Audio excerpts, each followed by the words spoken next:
আমাকে যদি কখনো খারাপ লাগে বুঝে নিও, আমি অভিমান করেছি, রাগ না, শুধু তোমার কাছে একটু বেশি গুরুত্ব চেয়েছি।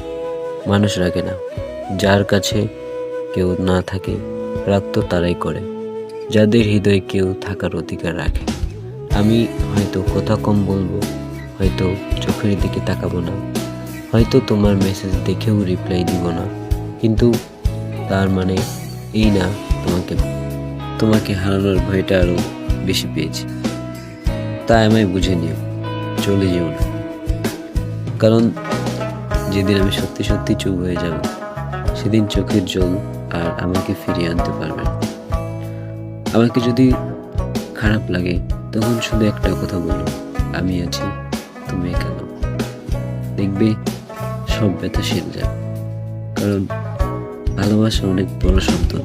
ভালোবাসা হলো রাগের মাঝেও পাশে দাঁড়ানোর নাম।